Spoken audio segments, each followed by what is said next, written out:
श्री कृष्ण कहते हैं कि जो नसीब में लिखा है वह हर हाल में मिलेगा। भाग्य की रेखाएं कभी सीधे नहीं चलती, वे उबड़ खाबड़ रास्तों से होकर गुजरती हैं, जहां हर मोड़ पर परीक्षा होती है और हर कदम पर धैर्य की आवश्यकता होती है। जब तुम सोचते हो कि सब कुछ समाप्त हो गया, तभी एक नई शुरुआत तुम्हारे सामने आती है। यही जीवन की सबसे बड़ी सच्चाई है।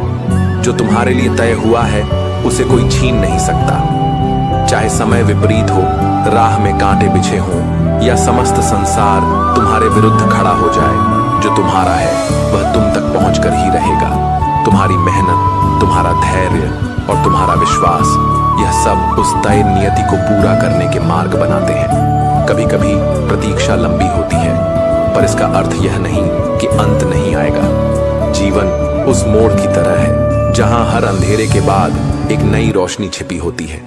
कोई इसे देख नहीं पाता, पर वह वहां होती है। बस धैर्य से चलना होता है। कई बार तुम प्रश्न करोगे, मैंने तो पूरे प्रयास किए, फिर भी मेरी झोली खाली क्यों रही? इसका उत्तर सरल नहीं, पर गहरा है। ब्रह्मांड तुम्हारे प्रयत्नों की गिनती करता है, पर वह तुम्हारे समय से नहीं चलता।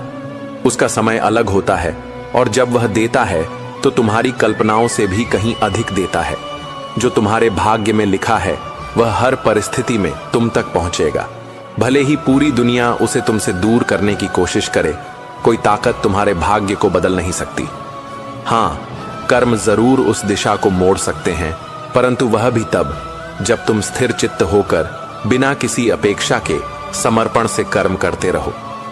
कभी कभी कोई चीज देर से मिलती है तो उसकी कीमत बढ़ जाती है, और जब नियति कुछ रोक लेती है तो समझो कि या तो वह चीज अभी तुम्हारे लिए उचित नहीं है, या तुम्हारे लिए कुछ और बेहतर रास्ते पर भेजा जा रहा है। यह मत सोचो कि तुम्हारा भाग्य सो रहा है, वह हर पल जाग रहा है, बस तुम्हारे धैर्य की परीक्षा ले रहा है।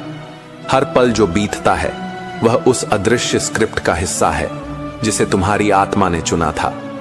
हर अनुभव, हर आंसू, हर संघर्ष, यह सब तुम्हें उस दिशा में ले जा रहा है जहां तुम्हारा सच्चा भाग्य छिपा है। और वह भाग्य कोई सामान्य वस्तु नहीं, वह तुम्हारे आत्मिक विकास, आंतरिक संतुलन और दिव्यता से जुड़ा हुआ है। विपत्तियां इसलिए आती हैं कि तुम भीतर से मजबूत बनो। जीवन का हर झटका तुम्हारे भीतर एक नई शक्ति को जन्म देता है, और वही शक्ति जब तुम हार मानने को होते हो तुम्हें फिर से खड़ा करती है।